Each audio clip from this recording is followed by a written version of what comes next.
Okay. Hello, everyone. Hello, hello, hello. Oh, let me get the camera a little better.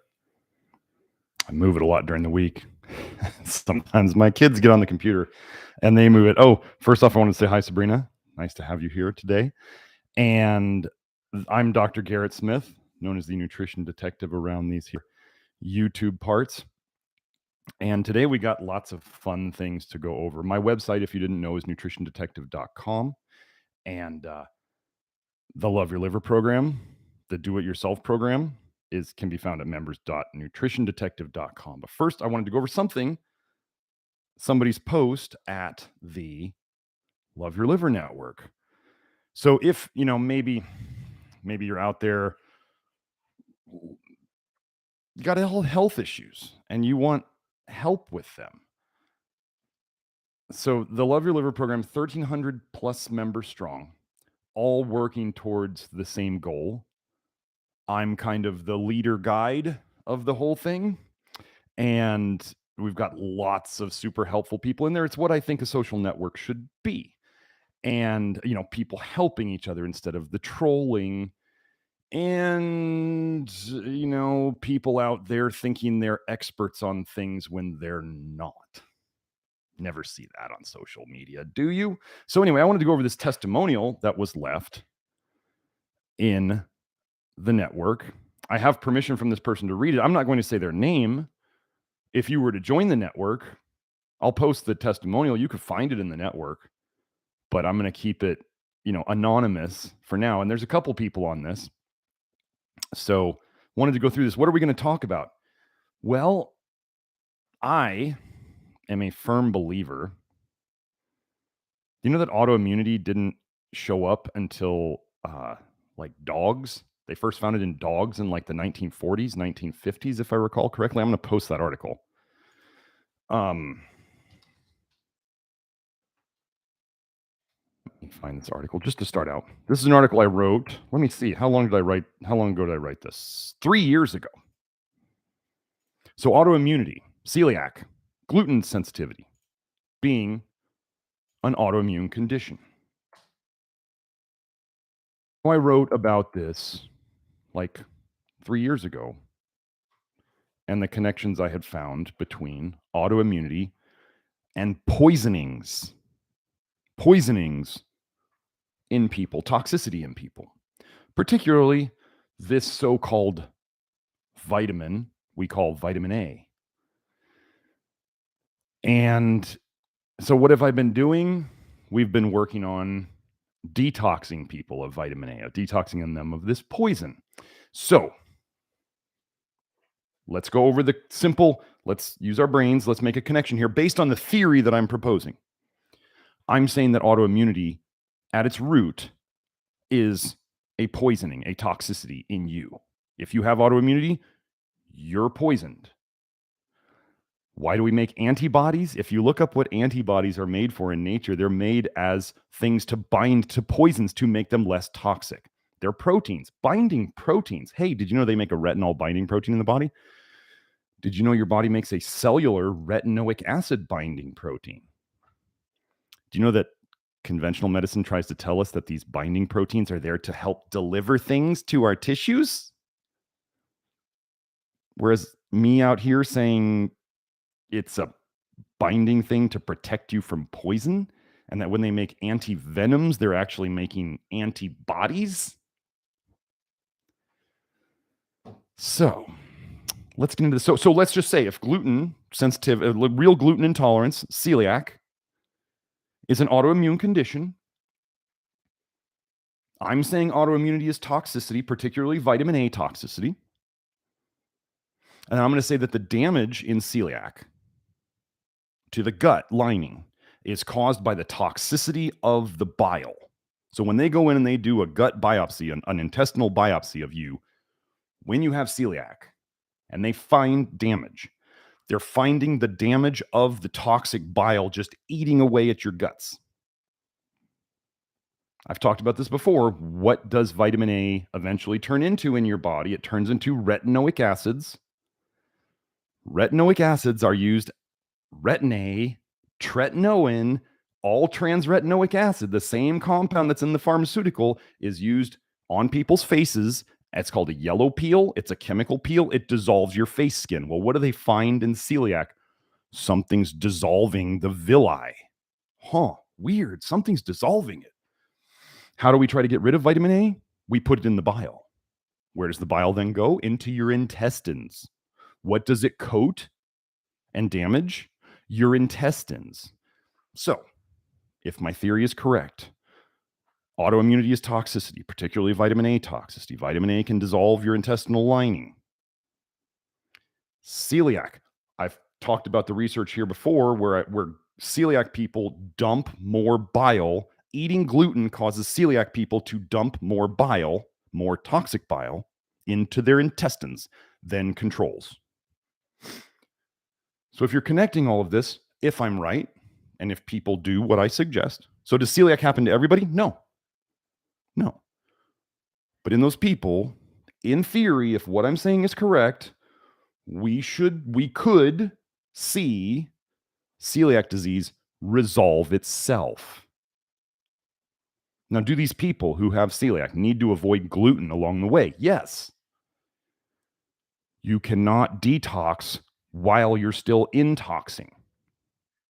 You want to heal a cut on your arm. You can't keep peeling the scab off and expect it to heal, right? You can't keep eating gluten if you have celiac and expect your gut lining to heal because you keep dumping the toxic bile in there. And if you're not making your bile less toxic, you see how you're not going to get anywhere? So let's just go over the testimonials of people in the Love Your Liver Network. Here we go. So this is we have two people here I'm going to talk about. One is a man, and I'll just say, here's the man speaking, and then there's another woman who comments in here. Okay, so here we go. This is the man. I wanted to share a small victory that could be a huge victory for those getting started on this diet or early into it. I am 3 years and 1 month in from the start of low vitamin A dieting. As a history, I've had gut issues since I was in middle school. If we were lucky and we got sausage biscuits in second period, I would spend half of third period in the bathroom, LOL. Celiac was unheard of at that time and was just told it was stress/irritable bowel syndrome, so I accepted my daily fate. I finally self-diagnosed with celiac disease about 10 years ago. On a side, he's now 46. Okay, same age as me. Within a week of stopping wheat/gluten, nearly all of my gut issues went away. 90%, I would say. I still had most of the other symptoms from vitamin A toxicity, but at least one thing was better. I did have severe allergic reactions to wheat. I tried making sourdough early on before going fully gluten-free, thinking it would help, and kneading the dough, when you rub the dough, right, made my hands itchy and sore, so I knew it was a lost cause and gave up. Yesterday, we had homecoming at my church I grew up in. The food spread was amazing. I decided that since all my other allergies have pretty much gone away, I would do an experiment and dig into the Southern fried chicken and hush puppies. If you don't know, there's plenty of gluten in all of that, okay? I still ate low vitamin A foods otherwise. In the past, I would have had some stomach cramping afterwards and a trip to the bathroom within an hour or so. My stools would normally be all over the place for 2 to 3 days till I could get back to normal. Sometimes some sort of acne-like skin reaction on my chest or face. I had zero reaction to the fried chicken and hush puppies yesterday. No cramping, no rush to the bathroom, normal stools. I am so excited as I thought I was relegated to so-so tasting gluten-free bread for the rest of my life. I had tried gluten about a year ago and the experiment failed. Although I used barley, and I do know that is a huge agitator per Dr. Smith. We talk about agitators in the program. I am going to give it a few more days, but if everything stays normal, I plan to try some organic wheat bread of some sort for sandwiches and see how it goes. I have cautious optimism right now, but excited about the future. Okay, that's that part of the testimonial. So, he had all sorts of allergies that went away. Weird. Let me find Again, I'll post it, about how asthma and allergy in children is connected to vitamin A intake. The more vitamin A children take in, the more allergic and asthmatic they are. So what are we doing here? We're getting people off this poison. It's not a vitamin. Everybody out there goes, well, I do think it's toxic, but I still think we need some of it. No, you're wrong. It's okay. You're wrong.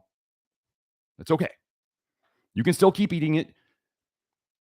If you want to keep your doctor, you can keep your doctor. If you want to keep your disease, you can keep your disease. You don't have to believe me for me to be right. And some people think I'm arrogant when I say things like this, and that's fine. I can be right, and you can think I'm arrogant, and you can keep your disease. It doesn't hurt me. You can keep taking your cod liver oil. You can keep eating your carrot juice.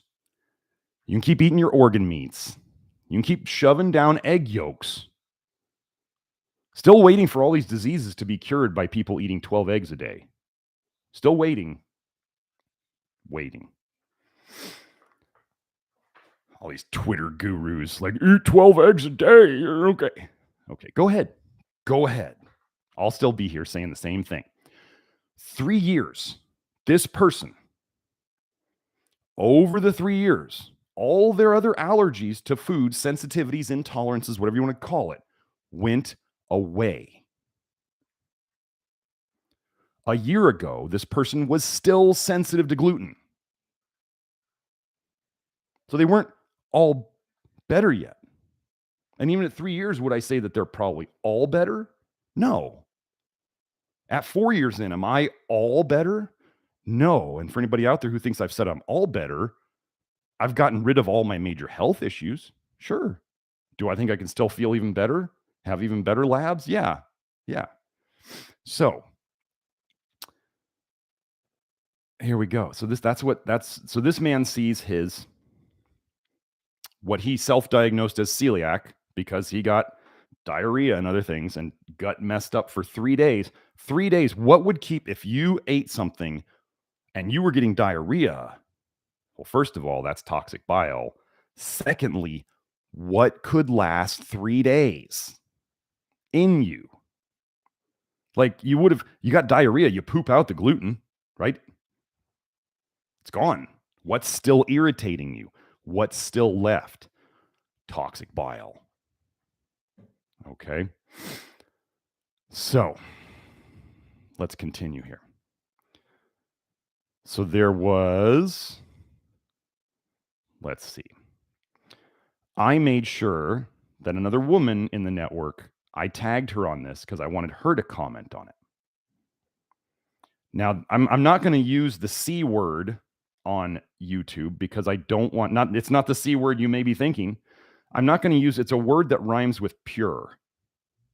It starts with C and rhymes with pure. I'm not going to say that because medically that could get me in trouble.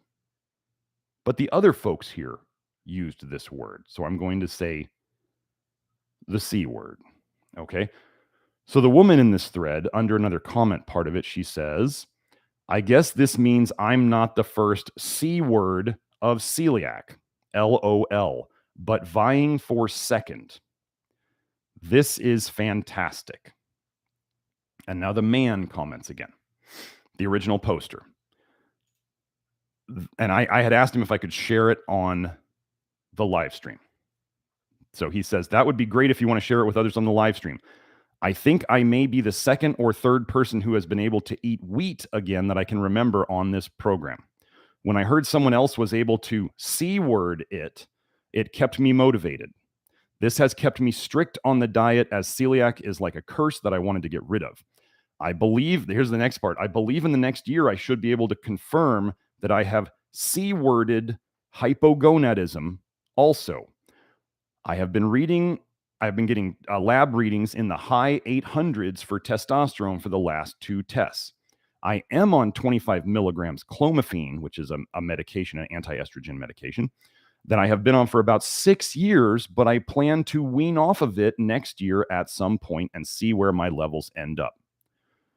My T levels were falling into the 500s, even with the clomiphene before starting this diet. They were in the low 200s before the clomiphene, and he just added, I am 46 years old, by the way. So some people might say, well, it's the drug that did that. Well, no, he said he was 200s, and then the medication, the anti-estrogen medication, copper's estrogenic. We kind of try to antagonize the heck out of copper on this program, all you copper lovers. Sorry, you copper aficionados. Just, I hate to say, your copper's just going to tank over time. I'm sorry. It's estrogenic. It damages your liver. It causes you to become cholestatic. It's going to be bad. Copper is damaging in everybody. Women can handle more copper toxicity than men, probably because women are by nature more estrogenic than men. That doesn't mean it's good for them. It means that they can tolerate more. Men can tolerate more iron overload than women. Women can tolerate more copper toxicity. Men can tolerate more iron overload. It doesn't mean it's good for anybody. So he was 200s. Now he's in the 500s. And now he's in the 800s. From the 500s to the 800s was this program. Okay. And we now have another 45-year-old man who just tested at 757. Me, I have my video on YouTube and the labs on this channel of my levels at 800. I think it was 893.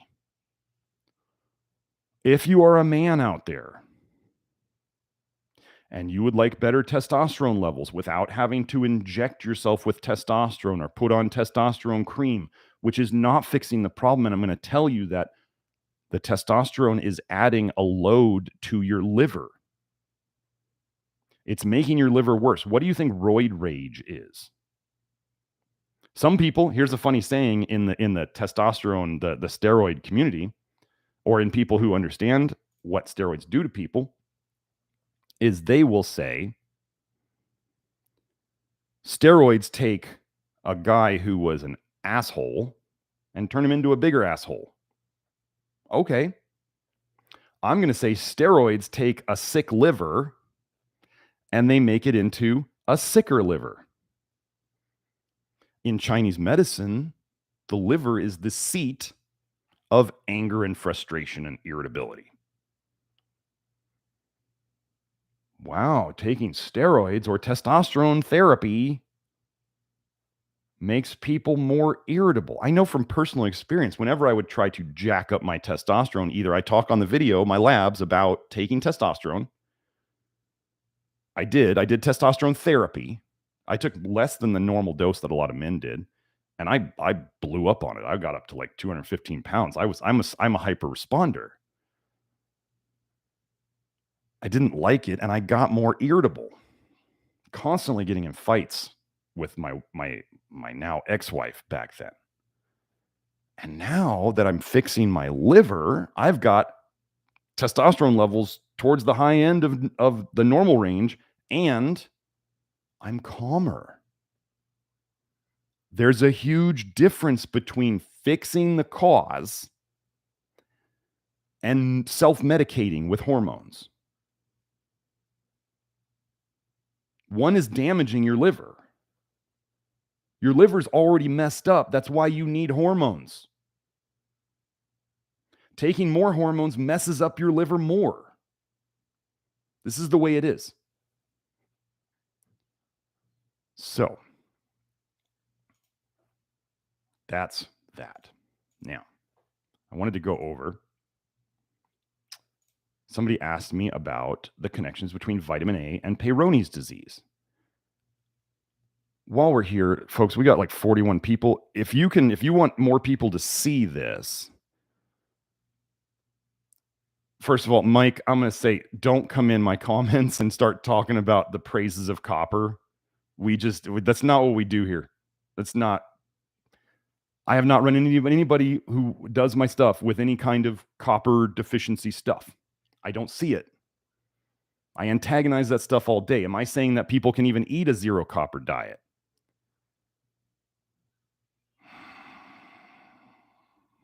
There is no such thing as a zero copper diet. I don't need to be educated on micro and macro, thank you. I think I've got that concept down. So, anyway.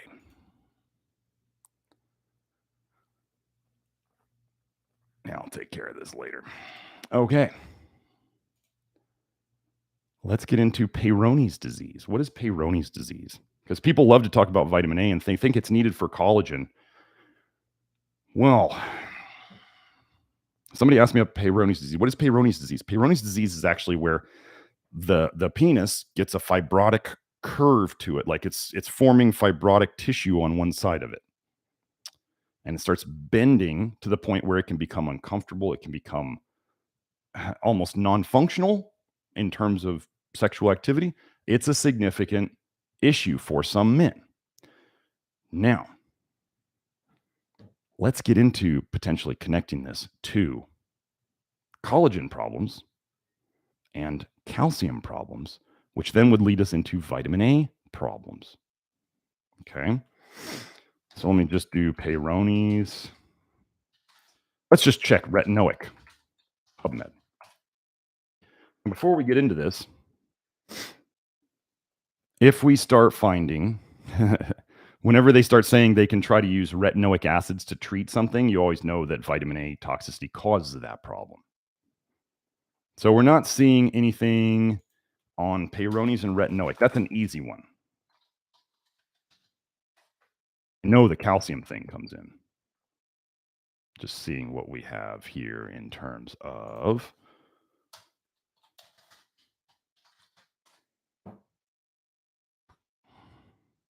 well, here we go. So what I'm trying to tell you that many people have problems with. First of all, let me go into what causes excess calcium in the body, which then causes calcium deposits. And if you look into almost any disease, you will find calcium deposits in the tissues. What do x-rays find in people?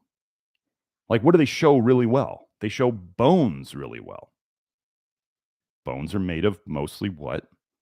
Right? Some people say, well, bones are made of like calcium and some other minerals and protein. Well, your whole body's made of protein, so x-rays are not really great at showing protein. We can deduce that. So, like, what does a mammogram look for in the breast? It's looking for calcifications. That's really what it's showing, because that's what x-rays are good at showing. What things raise calcium in the body? Vitamin A toxicity causes hypercalcemia. Go and type in hypervitaminosis A and hypercalcemia. That's what it causes. High blood calcium. What happens to that over time? Sometimes over time, it can go down into low calcium on a hair test, but that's a long way down the road. Early on, it causes high blood calcium.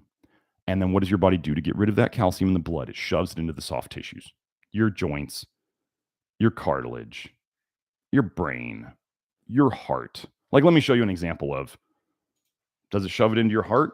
Aortic, vitamin A, PubMed. Let's just show this one again. Increased dietary intake of vitamin A promotes aortic valve calcification. There's that paper. Excess vitamin A causes calcification of tissues. So we got that. What does vitamin D supplements cause? Vitamin D supplements, in general, raise the level of calcium in your blood. That's what they do. What does raising the vitamin A level in your blood, or the vitamin D level in your body via supplements, aka vitamin D supplements, are rat poison, also known as Terra D3 and Decon. Look them up for the active ingredient, and they're giving your rats vitamin D3. And then people will say, well, that's just rats. And I say, okay, why do they tell your dog not to eat them? And then why do they say you should handle these with gloves if they're not toxic to humans? I'm so tired of people going, well, this is not toxic to humans, but it's toxic to rats. No, I've posted where they warn on PubMed about when they over fortify milk with vitamin D, it's killed people before. Okay, stop. You're wrong. So let's go into, so vitamin D supplements raise calcium in the blood, which then causes calcium deposits in your tissues. Copper.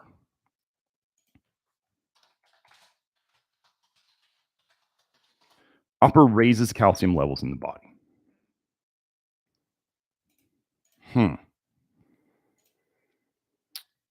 Well, here's a paper, brain calcification in a young adult with abnormal copper metabolism. Wow, that's a weird connection. I tell people constantly vitamin A toxicity and copper toxicity are like, they're like hand in hand. They love each other. They go hand in hand. Oh, wait, calcium. Intrauterine deposition of calcium on copper-bearing intrauterine contraceptive devices. Wait, so you're saying the copper IUD was developing calcium deposits on it? Oh, first of all, the copper IUD, ladies, you're straight up poisoning yourself with the copper IUD. Don't think because it's non-hormonal, it's like safe. I made this mistake in naturopathic medical school. I thought, well, at least it's a mineral. It's got to be safe. No, absolutely. It's the worst one. It's the one that will poison you for good because it's just going to deposit copper into your soft tissues. So copper and calcification. It's weird that all these things that I try to, we avoid vitamin A, we don't supplement vitamin D, and we antagonize the hell out of copper. And we see calcifications go down. Well, let's just look at Peyronie's and calcification. So they're talking about, here's a paper, pentoxifylline treatment and penile calcifications in men with Peyronie's disease. So apparently, calcification is connected to Peyronie's. Let's go find some more.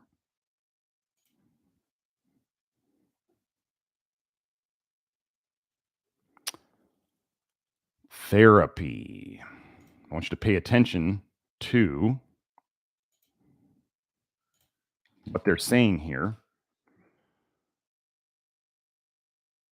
Let me open it up. Oops, didn't want to open it in a new window. Therapy, intralesional nicardipine, a blocker shown to be effective in patients with a calcium channel blocker. Intralesional, they're injecting a calcium channel blocker into the plaques. What would that be doing to calcium flow? Here's another article from Renal, Kidney, and Urology News. Calcified plaques lower Peyronie's disease treatment success rate. And so many people, Dr. Smith, what are we going to do about calcium on the diet? Why? And I'm like, we now have a woman doing this program who has verified on DEXA scan that she is reversing osteoporosis. If you are I want you to think about what happens if you've been depositing over your body and we start dissolving the calcium deposits, which is what we do, what the body can do when it gets enough magnesium. Pills suck, by the way, of magnesium. Pills suck. Topical is the only way to go, in my opinion.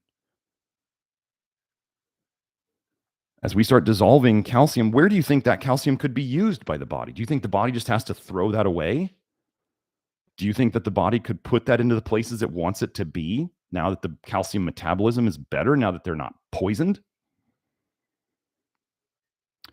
I believe the human body and animals are very good at recycling calcium. We're actually very good at recycling iron too. Like when you break down a red blood cell, that it just throws away everything that's in it? No, it needs to make a new cell because the cell has aged. This would be like copper, like copper pipes, right? They're worth a lot of money because you can recycle them. You don't have to just throw them away. You can melt them down and reuse them.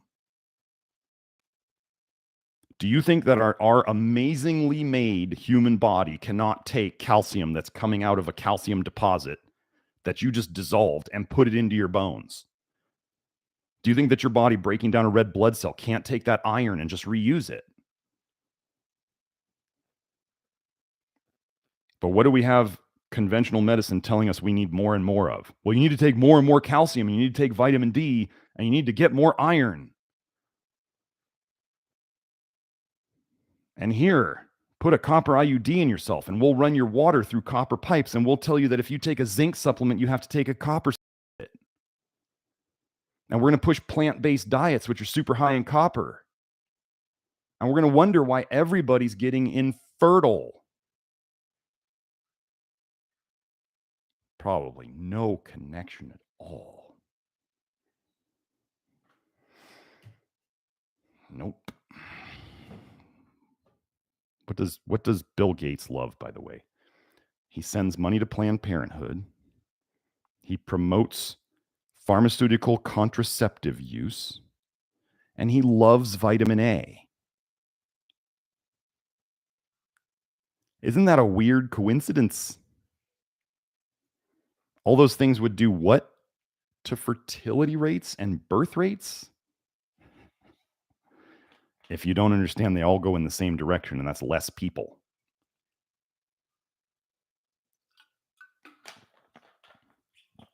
And here I am saying, antagonize the hell out of copper. Don't eat vitamin A. Don't take vitamin D supplements. Don't use IUDs. Don't use contraceptive pills that make you infertile. And I'm making men get their testosterone levels 750s, 800s, 900s. And I just posted a testimonial from 8 years ago. A woman had been infertile, unexplained infertility for 5 years. And within a year of working with me, she was pregnant. This is not a game. You can keep, for those of you who are not working with me or who are not in the network, you can keep grasping at straws on the internet. I will still be here when you come back, but you're running out of time. The world is getting crazy. They are attacking fertility every single way they can. And by fertility, men, that also means your testosterone. Everybody on the internet loves to bitch and moan about men's testosterone levels are just constantly declining and we have no idea why. And here I am doing my work. And I'm proving it. We are proving it with labs. And people saying these things are going away using the C word.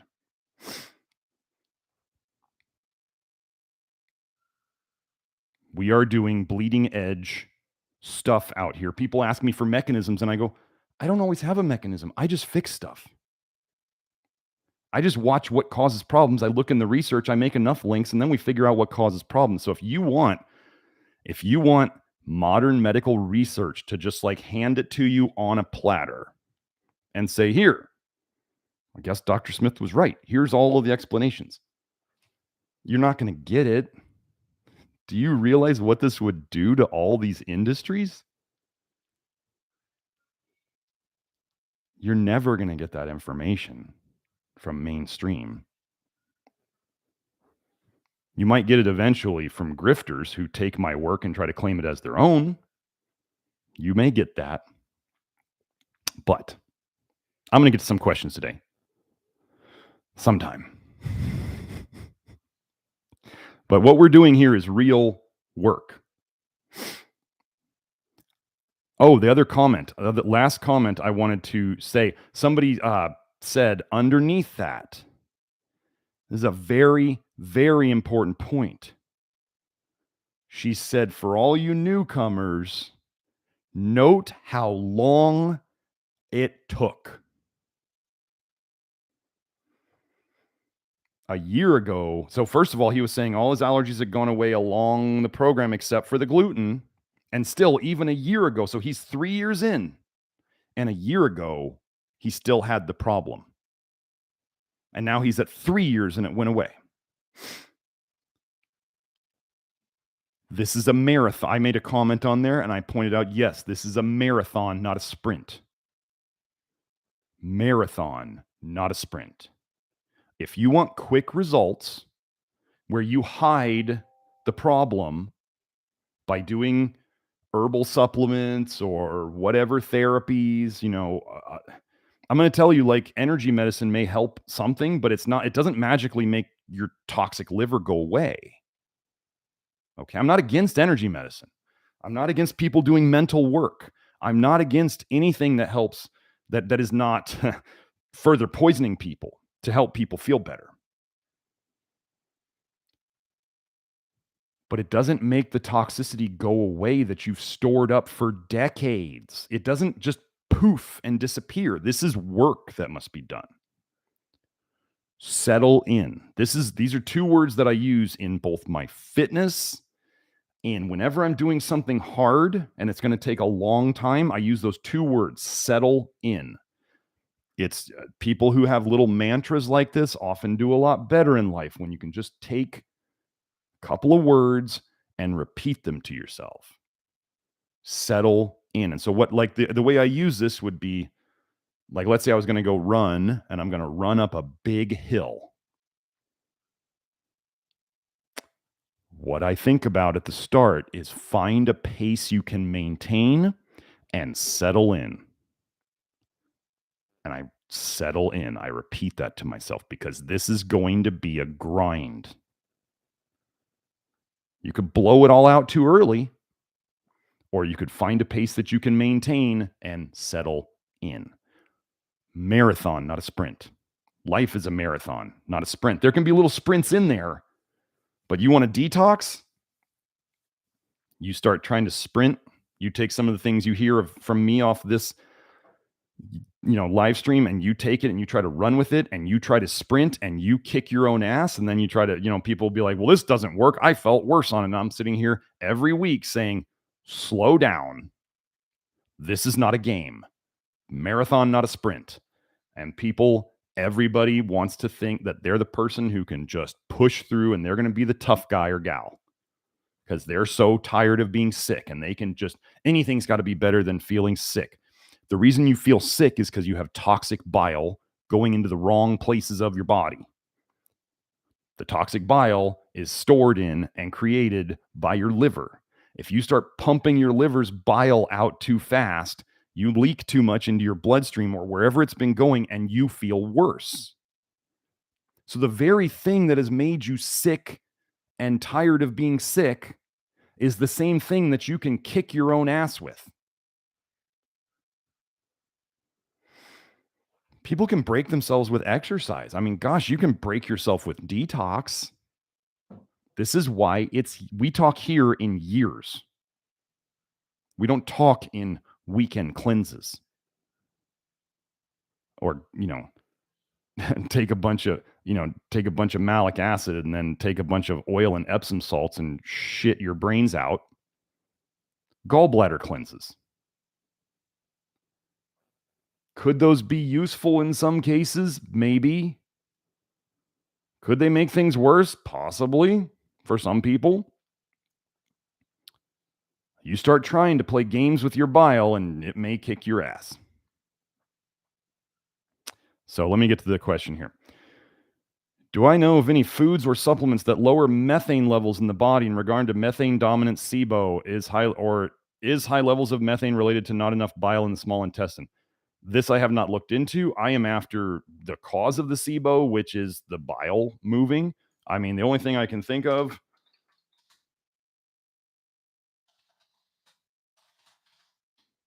Now, here's going to be an issue. Let's see. So, if there is, let's say SIBO was related to not enough bile getting into the small intestine via the big bile ducts, or inside the liver. You could have intrahepatic cholestasis, where it's leaking from the liver cells are basically leaking, and that bile goes into the bloodstream, or the little teeny tiny bile ducts, like think of capillaries, like blood vessels, the tiniest bile ducts in the liver, those are leaking, or they've vanished. Go look up vanishing bile duct syndrome, caused by many medications. So you leak bile, so the bile doesn't get to the small intestine. So kind of like if you ever seen like an abandoned house, things start, spiders, cobwebs, things start moving in, people move in, animals move in, like things move in that aren't there because the thing that is supposed to be living there is not there, right? So if you don't get the bile into your intestines, things can grow there. What that would tend to lead to, you need bile to poop. Bile is your trigger to poop. Bile is also your trigger if you have too much of it to cause diarrhea. This is in the literature. I've been over this before. You need a certain amount of bile in your intestine to trigger pooping. So those of you who are constipated, you're probably not getting enough bile into your intestine. The solution is not to therefore go eat tons of fat and go drink tons of coffee and try to force bile into your intestine. That's not the solution. It's not to take herbs that make you dump bile. Herbs that make you dump bile are toxic by definition. Generally, things that are not essential to your living, coffee. People may argue that coffee is essential to their living, but no, that's just the drug addict talking. So, you need bile in your intestines to poop. If it's going backwards into your blood, maybe causing things like, hypothyroidism, which is associated with constipation. We also know that things like potassium helps a lot with hypothyroid type states. Potassium is depleted by copper. Potassium is depleted by vitamin D supplements. And potassium channels are blocked by vitamin A. So would it be weird if you dumped bile and bile contained vitamin A and copper and maybe old vitamin D supplements that goes into your blood? It depletes potassium. You see lower thyroid function and lowered potassium function. Weird that all this is connected. People on the network have said that improving their potassium intakes has been the thing that has helped their constipation more than just about anything. Weird how all this connects. So, not enough bile in your intestine could cause SIBO. But it would also tend to go along with constipation. What could reduce methane? Well, I found 3 papers here.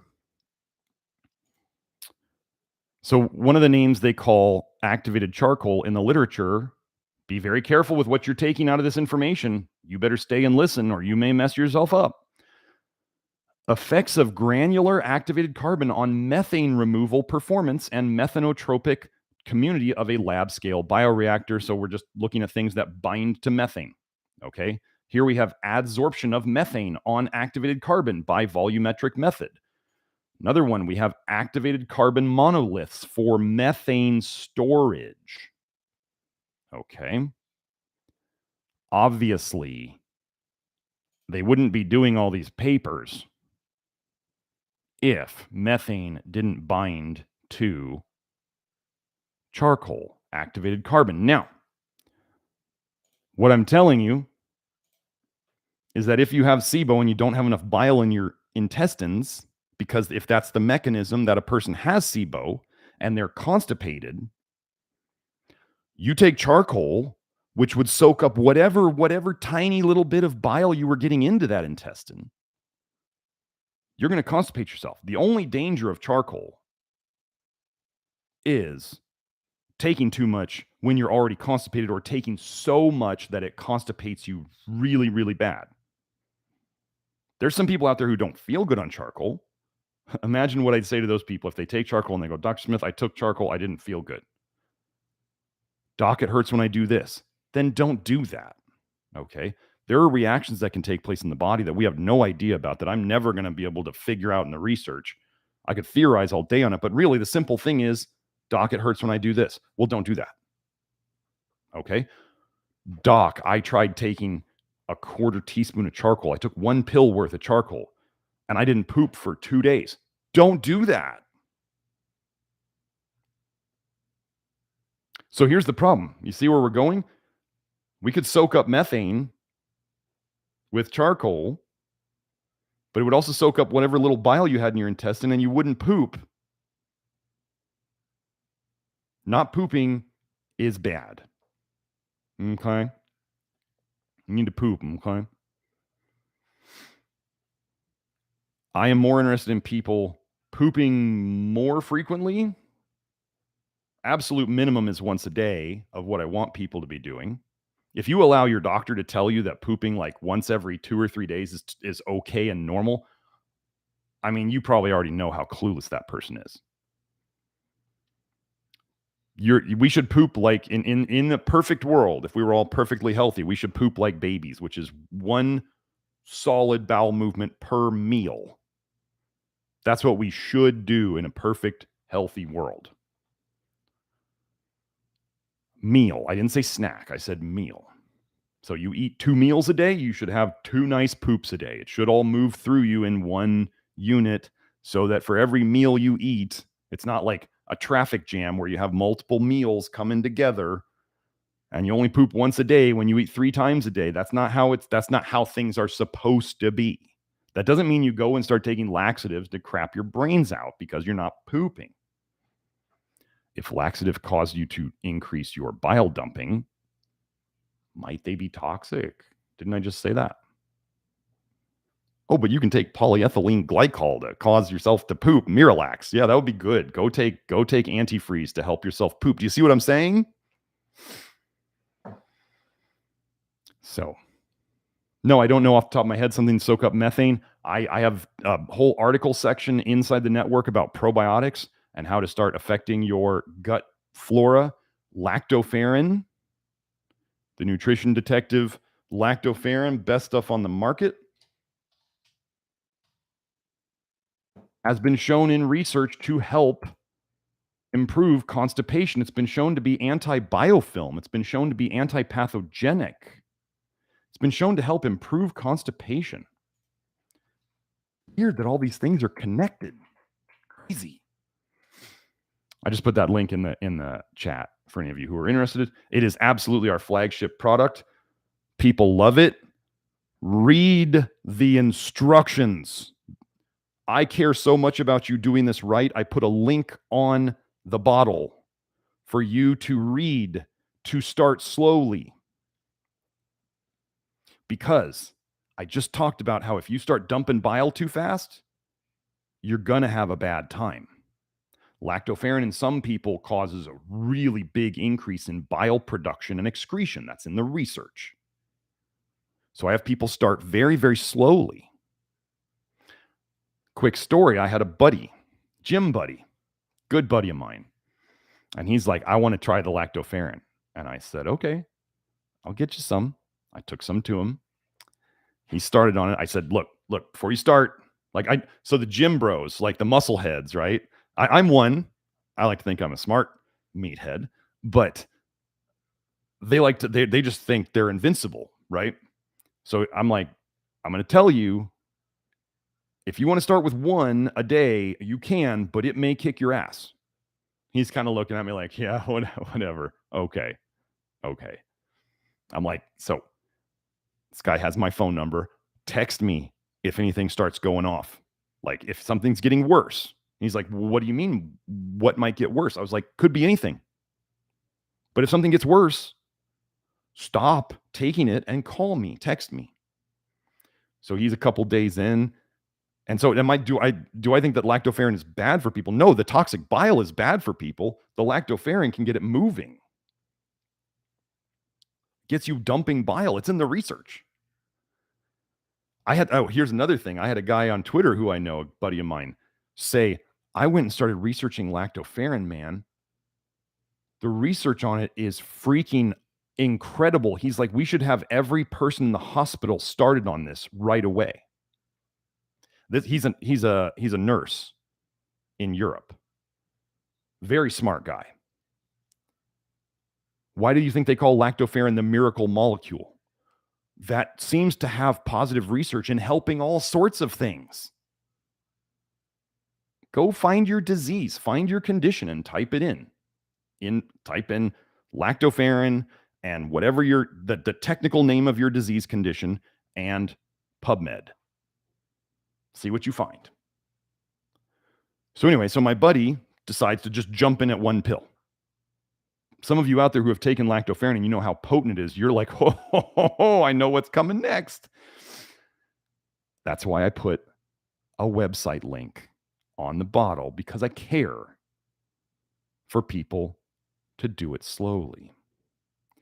So he texts me and he says, yeah, I had like 4 bowel movements today, which obviously was not normal. And he's like, and the last one was kind of loose.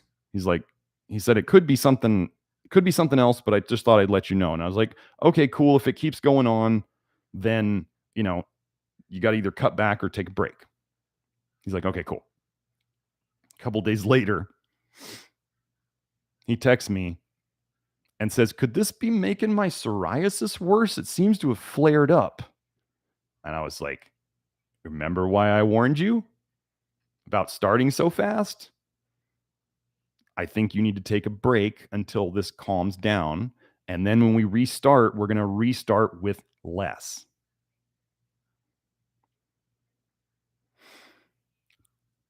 Do I know? And this person is also gluten sensitive. What did I tell you about when they eat gluten? It causes a bigger dumping of toxic bile. When this person eats gluten, what happens to their psoriasis? It flares up. Somebody out there is going to go, oh, it's probably the dairy. No, it's not the dairy. Lactoferrin is an isolated protein. It has nothing to do with casein or caseomorphins or anything that people are allergic to in dairy. It has nothing to do with that. People who have known dairy sensitivities on the internet have found that they can take lactoferrin no problem. If you have issues with lactoferrin, it's because it's causing you to dump too much bile. That's it. So you take less, or you don't take it yet. This is what I say about all sorts of supplements. If it doesn't work for you at the start, take less, or maybe not take it yet. And over time, as we get you better, you'll probably be able to handle it. And we've had this happen with multiple people. So these are real experiences. I'm sitting here, I make this supplement, and I'm telling you about somebody who had a negative reaction to it. How confident am I in this supplement to be able to do that? So again, if you guys want this information to get out to people, you may want to click, if you're in the chat, you may want to X out of the chat and go like it. So the YouTube algorithm, it loves comments, it loves chats. It also really likes the like button and the subscribe button. So if you want to help this get out to more people, make sure to do that. Okay. So Mac S said, isn't vitamin A crucial for collagen production? Let me see if I can find no.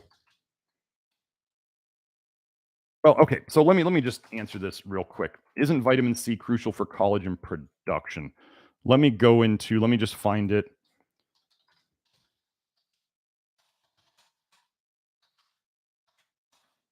This is not going to be the full paper, but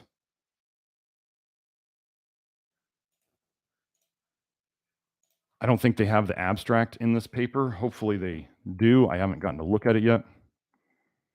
Okay. Abstract for the paper called Hypervitaminosis A and Scurvy, vitamin A toxicity and scurvy, 1949. The similarity between the clinical picture, the symptoms of hypervitaminosis A in rats, and that of scurvy has been pointed out by Vedder and Rosenberg. They basically found that in dogs, vitamin A toxicity and vitamin C deficiency looked exactly the same. Okay. Now, if you want to go and watch my labs video, my personal labs video, the same one about the testosterone, at nearly 900, you can go and see that my blood vitamin C level, my blood ascorbic acid level, because that is what vitamin C is, folks. If you believe that vitamin C is something, it's ascorbic acid. It's not some made up vitamin C complex that is not in the literature. That's somebody who wrote a book who also heavily believes in fermented cod liver oil and tons of organ meats and dairy as being healthy for people. They made up the vitamin C complex. Funny that they're promoting vitamin C, yet they're also promoting tons of vitamin A. So I had low vitamin C in my blood, like low, tested low, which means I'm in the lowest 2.5% of people based on the way they do labs. I don't know if you know this, 95% of the people they make fit in the normal range. 95% of people. By definition, that's how they make the lab ranges. 2.5% of people are on the edges, high or low. So I'm in the 2.5% of low ascorbic acid in my blood. Do I look like I'm suffering from scurvy? Do I sound like I'm suffering from scurvy? What do? I avoid vitamin A. I don't eat much vitamin C. I mean, if you think me eating a banana a day is enough vitamin C, well, apparently by my labs, it's not. But where's my scurvy? What if scurvy, vitamin C deficiency, is simply vitamin A toxicity? Well, let's go into the next line of that paper then. Has been pointed out by veteran Rosenberg, who found that ascorbic acid offered protection against excess of vitamin A. Ascorbic acid, vitamin C, offered protection against excesses of vitamin A. So if you're out there taking a crap ton of vitamin C and it's relieving a symptom, what do you think's causing that symptom then? Why am I able to reduce the vitamin A in my diet and get rid of all of my major health issues from the past? And now I don't eat much vitamin C and I have a low vitamin C in my blood, and yet all my problems are gone. And yet other people out there are having to take massive amounts of ascorbic acid to shut down their symptoms that could very likely be caused by vitamin A, that they've known this since 1949. I'm not wrong here, folks. I do my next set of labs, I think, in about 2 months. I'm super excited to do them. Super excited. So, let's see. Jill made the first comment about methane and SIBO. She says, I'm enjoying the Lactoferrin 2, working my way up slowly as it's pretty powerful stuff. Yes, it is. I hate to say strong medicine because most medicines are poisons, but it is strong medicine. Is lactoferrin, so let me go over this here. Is lactoferrin an essential nutrient? No. Like, you don't have to eat lactoferrin to live. But mothers of any mammal put a ton of it into their milk. What have I also been over is very high in breast milk. Toxins. Weird that nature would put something that grabs onto copper. It detoxes copper. Did you know that? Lactoferrin detoxes copper. It also detoxes iron. Helps dissolve biofilms. Helps kill pathogens. Probably binds to other toxins. Why would nature put that in breast milk after I've exposed a bunch about how breast milk is, ladies, you detox into your breast milk, especially fat-soluble toxins. I know you may not like the feeling of that and be feeling like I'm poisoning my baby. Do I still think breast milk is best? Absolutely. Breastfeeding is absolutely what you want to do. What would be even better would be if you detoxed before you got pregnant and had to nurse. That would be even better, right? But why would the human body put so much lactoferrin in breast milk? Gosh, wouldn't that detox too much copper out of the baby and the baby's going to suffer from copper deficiency?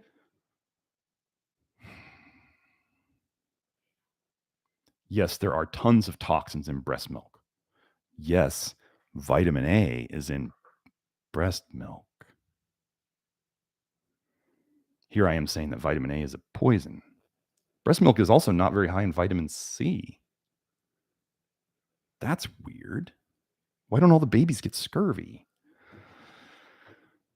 You know, they're seeing scurvy coming back now. Let me type this in. Scurvy resurgence.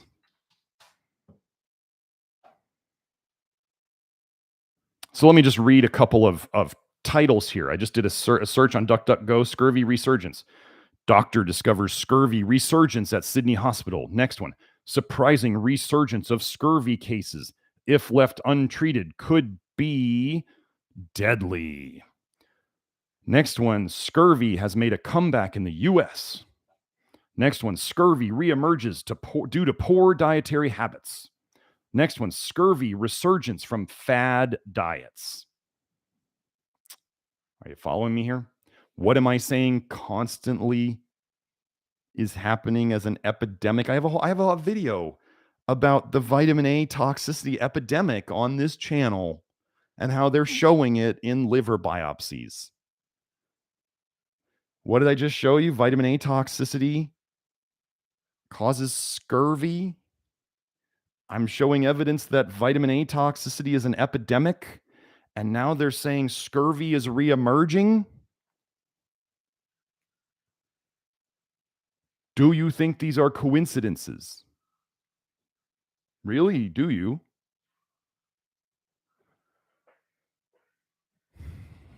We fortify foods with vitamin A. Bill Gates loves vitamin A. He wants to get it into you as many ways possible.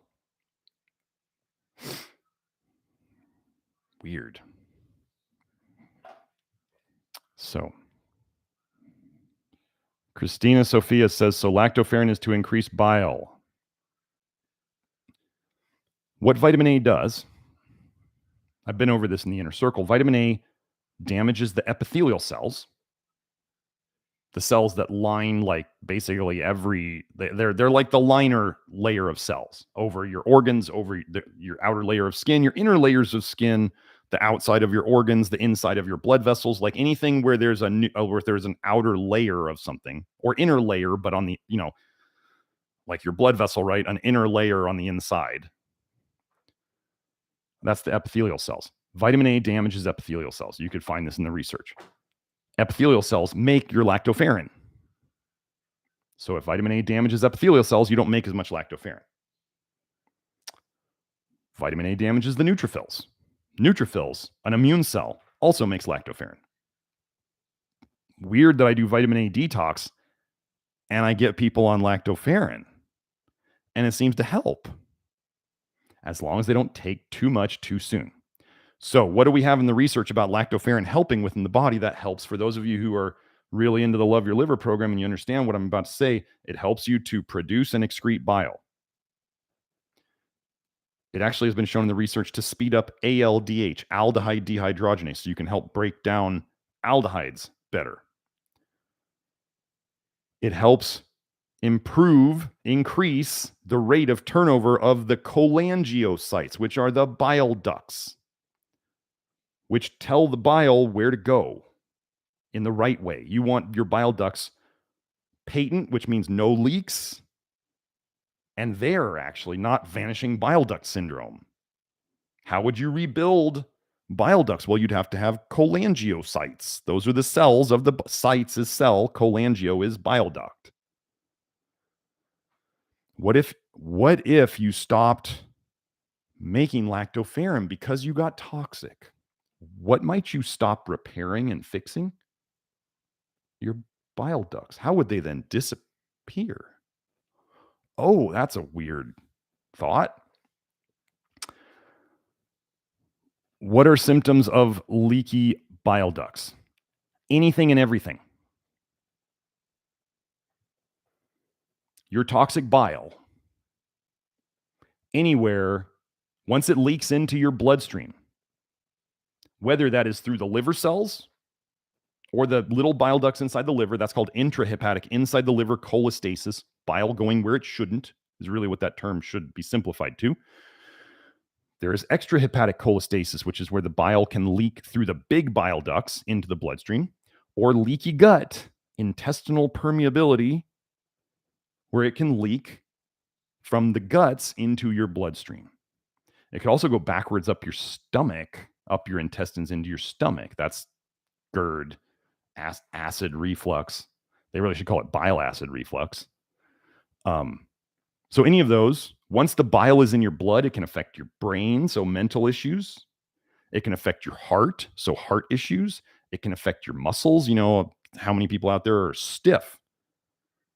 What mineral stiffens muscles? What mineral, well, let's start. What mineral relaxes muscles? Magnesium. What does magnesium counter in the muscles? Calcium. What does calcium cause? Crystallization, calcifications, stiffening of things. Here I am sitting there saying vitamin A causes excess calcium, vitamin D supplements cause excess calcium, copper causes excess calcium. What am I fighting against? What's in your toxic bile that could leak into your blood that then causes you to get stiff? Do you see how all of this makes sense?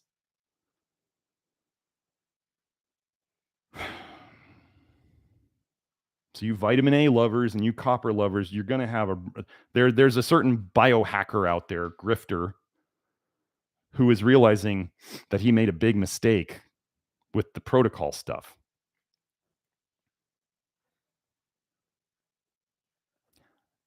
All I have to do is wait, and the toxicity will eventually break everyone. Whether they'll realize I was right or not, or admit that I was right, depends on the person. Swallowing ego and pride can be very hard sometimes. I've swallowed it before. I used to give people vitamin D supplements. I used to test people in my office with a finger prick for vitamin D tests. That's how into I was into vitamin D. Like this was what, 2012, 2013? Like I was way ahead of everybody else. Back then I was way ahead of everybody else. In a bad way. I had to stop. I used to give my people vitamin A supplements. I used to give them liver pills. I had to swallow my ego and my pride and tell them, stop doing that right away. I have now learned very important information. You need to not do that anymore. I'm sorry. I figured this out now. This is true. Stop doing it. I have the guts to go back and say I was wrong.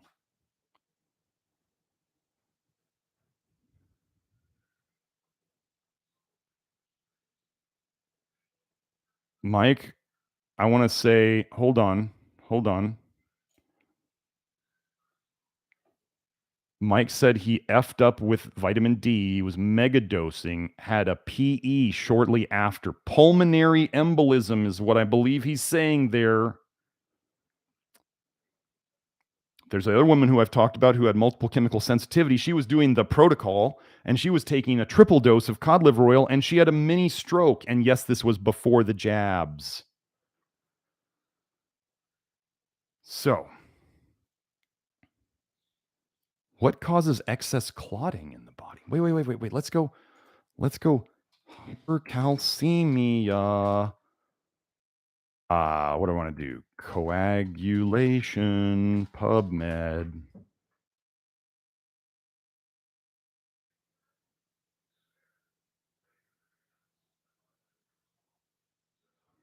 Let's see what we can find.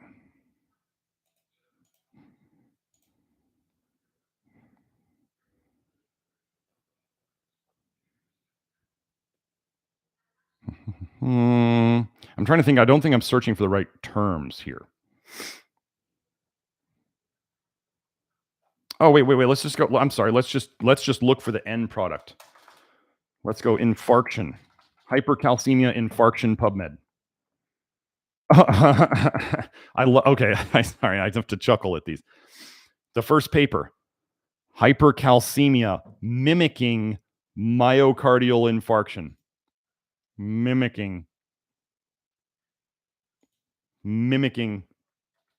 Couldn't be that. Didn't I just show you how the aortic valve, you give the rats vitamin A and their aortic valve calcifies? Mimicking.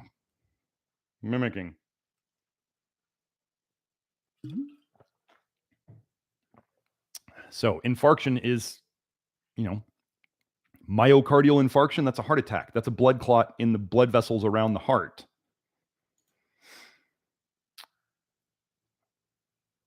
Oh, here's another paper. Just hypercalcemia or acute ST elevation myocardial infarction.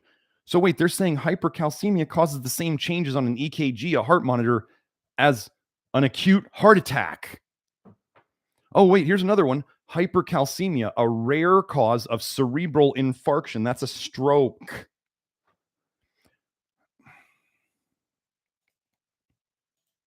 Let me put these papers here.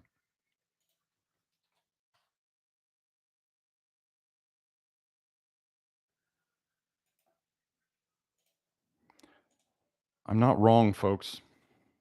Let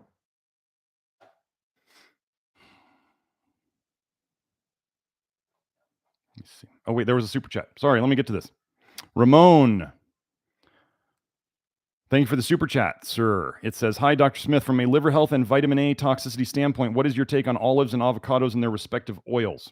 Okay.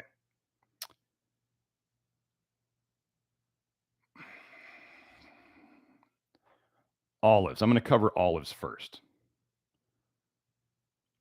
I am just not so sure about olives. Here's why.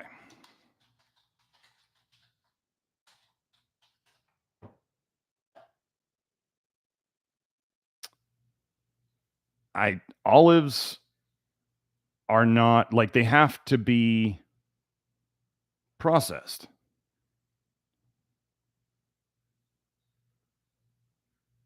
You don't just go and eat olives off the tree. This is why I don't like cashews either. They're toxic until you process them. What is one way of processing olives? Lye. Not a huge fan. So, olive oil. Olive oil is hugely high in polyphenols. That's what they brag about olive oil being very high in. Polyphenols are, I consider them, phenols are toxic. Polyphenols, I consider also toxic. They slow down your aldehyde dehydrogenase. Wait, lactoferrin increased it. Polyphenols slow down your ALDH, and they also deplete vitamin B1, which means they're making more aldehydes because they slow down ALDH. It's a long explanation. I don't have time to get into it here. But anyway, polyphenols. Do not try to increase your plant antioxidants in your diet. So, olive oil is quite high. Unprocessed olive oil, when we're talking about like extra virgin, that would have the highest amount of polyphenols in it. Virgin would have less. And then you get into the other grades. Now, if there was a way to get the polyphenols out of it, would I be a bigger fan? Yes, that would be naturally refining the oil.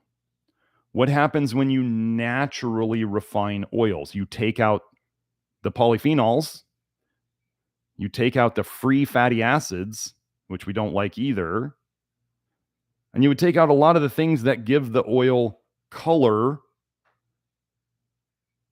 Nature loves to mark poisons with color. It also tends to make the oil smell less, which nature likes to mark a lot of poisonous things with significant smells.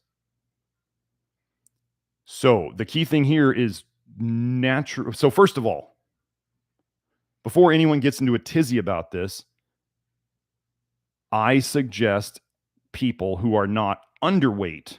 So anyone who is a normal weight or overweight, they should be minimizing any added fats and oils. Minimizing, it doesn't mean none. I mean, it could be none. How in the world did humans ever survive before we had refined and processed fats and oils? Oh my gosh.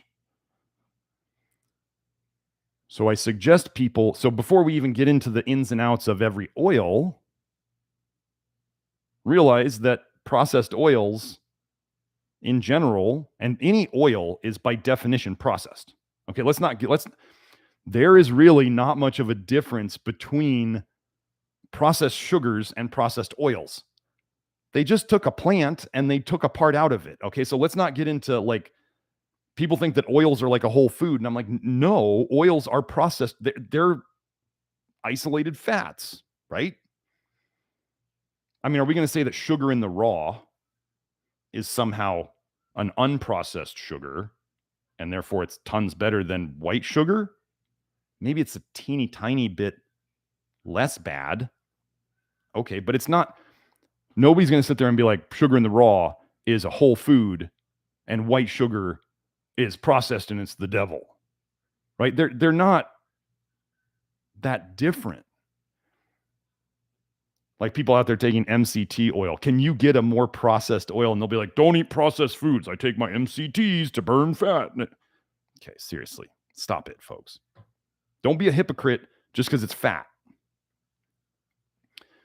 So, minimizing processed oils and fats is a key thing to the approach. Now, in our modern world, we like to use some oils to keep things from sticking, right? Because I'd much rather use a little bit of oil cooking something than use non-stick. If you're using non-stick anything, I mean, seriously, stop it. You're poisoning yourself. Anytime you look at that non-stick pan and you see a little piece of it, little chip of it missing, you ate that. You ate it.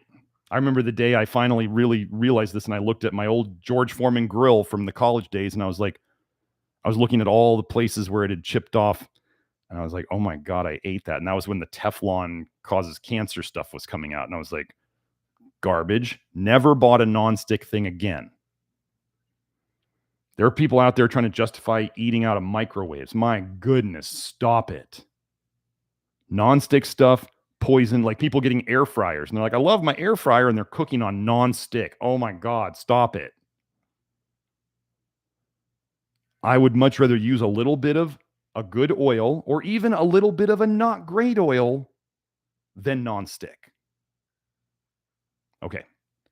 But we minimize added fats and oils.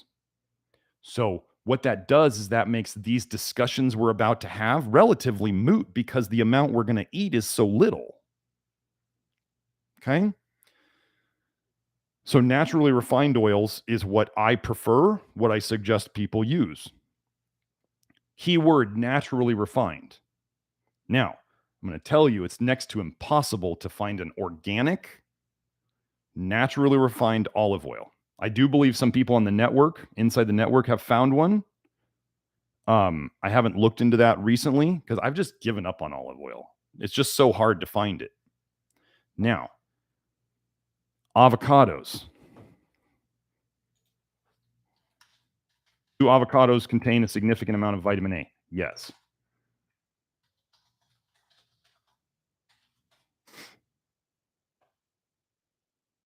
So, what has been found? Oh, so first of all, fats added to the diet will increase your vitamin A absorption, which is weird because then they'll say, wait, so fat increases bile dumping, and you need bile to absorb your fat soluble vitamins. Well, where do you think the bile goes? If you eat fat, you dump bile, the bile and the fat soluble vitamins and all that stuff gets reabsorbed by your liver. That's how this works. So people who think they're doing themselves a favor by eating tons of fat to dump bile for this vitamin A thing, no, you're storing more toxins in your liver. You're storing more toxins in your liver the more fat you eat. Here's a paper. This is a link to an article about it. Avocado assists vitamin A absorption. Okay.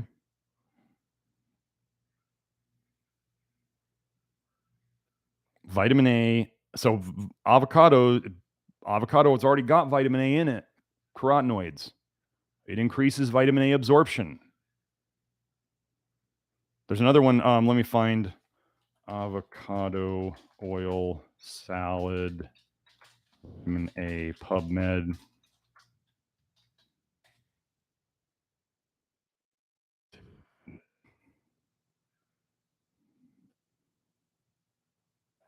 Hold on, avocado oil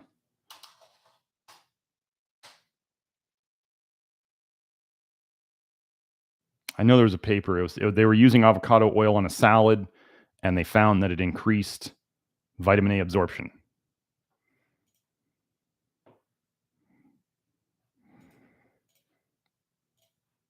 Avocado consumption enhances human postprandial, post-eating, pro-vitamin A absorption and conversion from a novel high beta-carotene tomato sauce and from carrots. That's the main paper. That's the one that I was talking about. There's also one on salads. Oh, I can't post that. I'm just going to put the title of this paper because the link is too long. Avocado oil. I'm just going to go. Avocados contain vitamin A and they increase vitamin A absorption.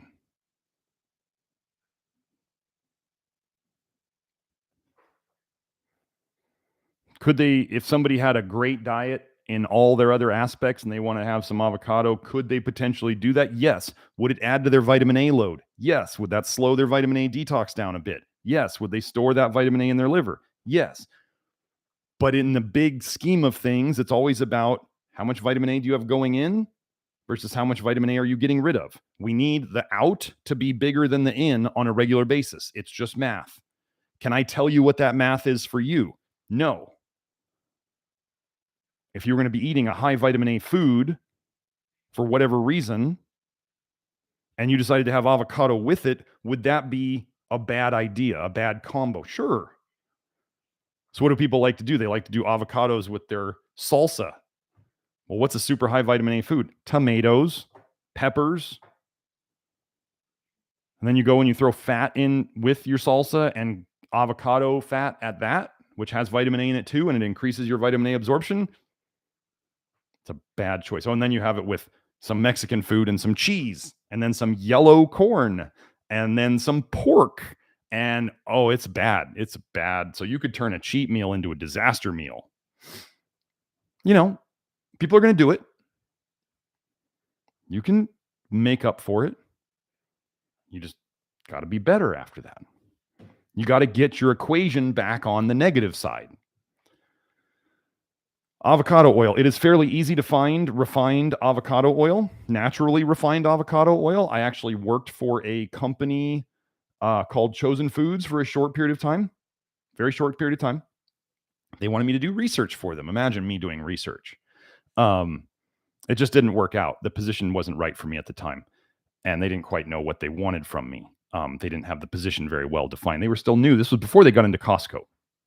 But I liked them. And I still like their company because it's not technically organic.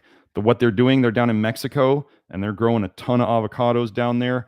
And it's not technically organic, but from what I understood from the people who ran it, they're like, we're trying to get as close to this as possible. And they naturally refine the avocado oil. And what color is it? It's almost clear. It's not dark green. So if you're buying dark green avocado oil, what's in there? Polyphenols, carotenoids, other stuff. The Chosen Food stuff, which I do use myself, that's what we have around our house, is almost clear. Now, when was the last time I used avocado oil? A week or two ago. So when I say I minimize added fats, I mean I minimize added fats. I don't add fats to my diet if I don't need to or just give myself permission to. It's not something that is regular. I suggest people get their fats from foods, whole foods, which is what God designed us to get them from. Do I like mono